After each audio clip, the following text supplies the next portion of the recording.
का मैंने बात शुरू की है व्हाट इज़ ग्रामर। बेटा जिस तरफ जाना हो, जिस रास्ते की तरफ जाना उसका पता होना ज़रूरी है। हम ग्रामर तो करते रहते हैं पर ग्रामर होती क्या है आज ये भी जान लें और हमेशा के लिए जान लें। इसकी बेटा बहुत सारी डेफिनेशन है, इसमें से मैंने दो आसान तरीन मुंतखब की हैं जो बेहतरीन डेफिनेशन में आती हैं कि ग्रामर क्या होती है। The study of the rules and regulations, कवानीनो ज़वाबित का मुतालिया ऑफ अ लैंग्वेज, किसी भी ज़ुबान का, विच हेल्प्स अस, जो हमारी मदद करता है टू मेक करेक्ट सेंटेंसेस, सही फिक्रात बनाने।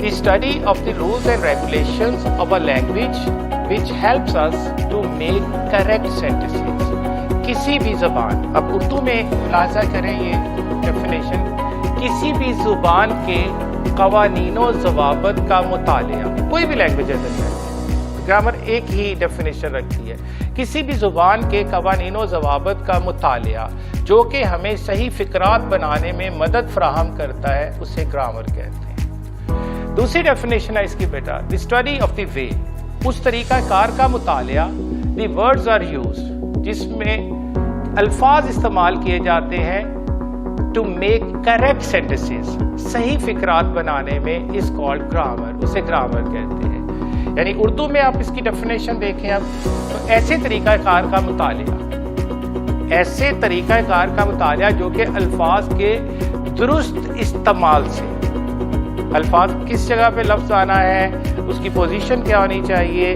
ये बेहंगम अल्फाज का मजमुआ नहीं बनना चाहिए। तो ऐसा तरीक़ाकार का मुतालिया जो कि अल्फाज के दुरुस्त इस्तेमाल से सही फिक्रात बनाने में मदद करता है, उसे ग्रामर कहते हैं। अब ये दोनों डेफिनेशंस आपने ज़हन में रखनी है और मैं आपको सबसे पहले इंग्लिश हायरार्की के बारे में बताऊंगा। ये देखिए बेटा, ये है इंग्लिश हायरार्की, तो यू कॉल इट हायरार्की। ये होती है बेटा दर्जाबंदी, दर्जाबंदी, ग्रेडिंग करते हैं हम, स्टेप्स, ये स्टेप्स हैं। जैसे हम कहते हैं सोशल हायरार्की, मुआशरती तौर पर कोई अमीर है, कोई मिडिल क्लास में है, कोई गरीब है, ये मुआशरती सोशल हायरार्की में आता है। इसी तरह से ये इंग्लिश के अंदर भी हायरार्की पाई जाती है। अब उसके स्टेप्स होते हैं बेटा, ये इनफैक्ट 7 स्टेप्स इसके अंदर है।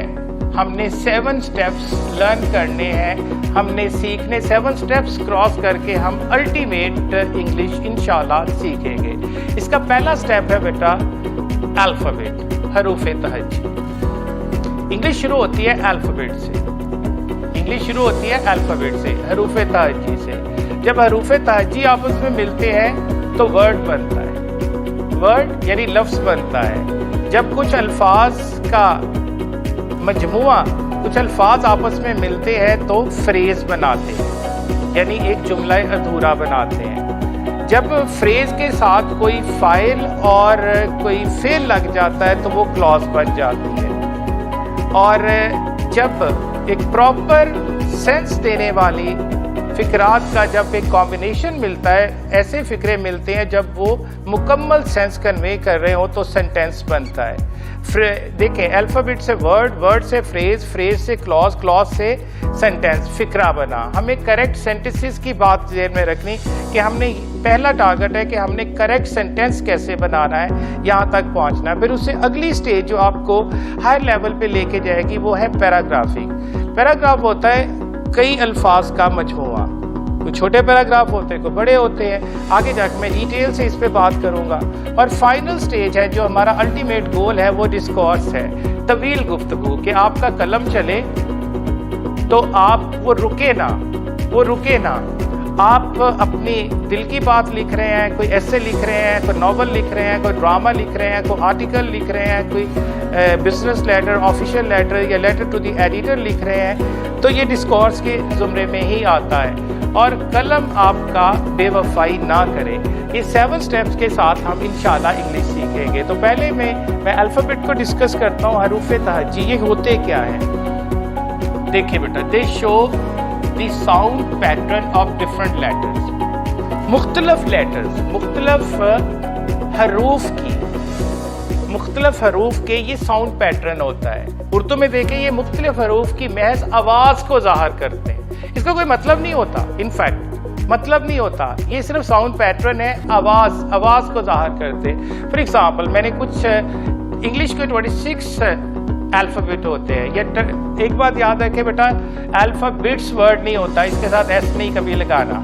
अगर इसको प्लूरल बनाना मकसूद है तो लेटर्स ऑफ अल्फ़ाबेट लगा लेते हैं। तो एक्चुअल इंग्लिश में पूरे 26 हरूफ तहज्जी है, लेटर्स ऑफ अल्फ़ाबेट है।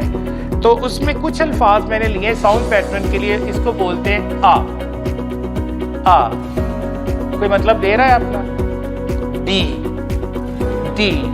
कोई मतलब दे रहा है? नहीं, कोई मतलब नहीं दे रहा, सिर्फ साउंड दे रहा है। H, M, N, S, W, X, जी।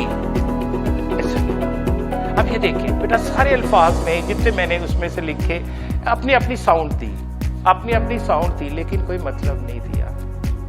तो ये हो गए हरूफ तहज्जी। अब इनका एक मीनिंगफुल कॉम्बिनेशन बनेगा तो फिर आगे वर्ड बनता है। तो इसकी डेफिनेशन जानते हैं पहले कि वर्ड क्या होता है। The meaningful combination of different letters of alphabets, मुख्तलिफ हरूफ तहज्जी का मीनिंगफुल बामकसद मिलाप होता है। ये लफ्ज़ जो होता है ये मुख्तलिफ हरूफ तहज्जी का बामकसद मीनिंगफुल रेलिवेंट एक इम्तजाज होता है, मिलाप होता है, जो कि अपना वाज़े मतलब देता है। यहाँ पर अब मीनिंगलेस वाली बात नहीं है, इसने इस तरह से आपस में हरूफ तहज्जी मिले कि एक बामानी लफ्ज़ बना दे जिसका कोई मतलब हो। फॉर एग्जाम्पल यहाँ पे अब देखें, ये बेटा मैंने एक लिया है वर्ड, ये 3 अल्फाज मैंने लेटर आपके सामने लिखे, NMA, तीनों में कुछ वर्ड का लेटर की तो कोई गलती नहीं है, लेकिन NMA अगर अकेला देखें तो ये मीनिंगलेस कॉम्बिनेशन है, बेमानी, कोई मतलब नहीं दे रहा। तो मैंने इसको रीअरेंज किया तो ये निकला मैन। अब मतलब दे रहा है इंसान, या MNA, member of national assembly, मतलब दे रहा है।